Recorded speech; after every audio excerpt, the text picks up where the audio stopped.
ইসলামী বিশ্ববিদ্যালয়ের বার্ষিক ডায়েরি এবারও ১ জানুয়ারি হওয়ার সত্ত্বেও প্রকাশিত হয়নি। জানুয়ারি শেষ হলেও শিক্ষার্থী, শিক্ষক ও কর্মকর্তাদের মধ্যে ক্ষোভ দেখা দিয়েছে। নতুন বছরের জন্য গত ২৬ অক্টোবর উপাচার্য ৫ সদস্য বিশিষ্ট মুদ্রণ কমিটি গঠন করেন। আহ্বায়ক হয়েছেন অধ্যাপক ডক্টর মোহাম্মদ আলিনুর রহমান, সদস্য সচিব মোহাম্মদ রাজিবুল ইসলাম।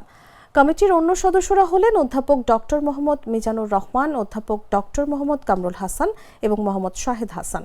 বিশ্ববিদ্যালয় সংশ্লিষ্টরা অভিযোগ করছেন, বছরের ১২ মাসের জন্য প্রস্তুতকৃত ডায়েরি প্রকাশে ২ মাস সময় লাগা প্রশাসনিক গাফিলতির প্রতিফলন।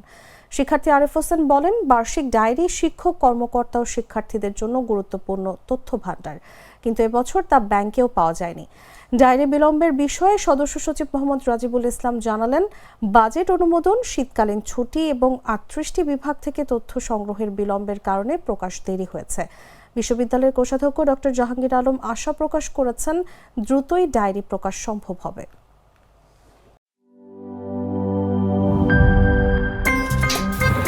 আমার একটা স্মার্ট সিদ্ধান্তে 25% গ্যাসের খরচ কমেছে। ভাবছেন কিভাবে?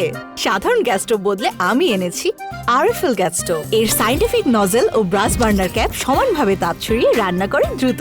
তাই গ্যাসও বাঁচায় 25%, টাকাও বাঁচে 25%। আরএফএল গ্যাস স্টোভ নিরাপদ ও গ্যাস সাশ্রয়ী।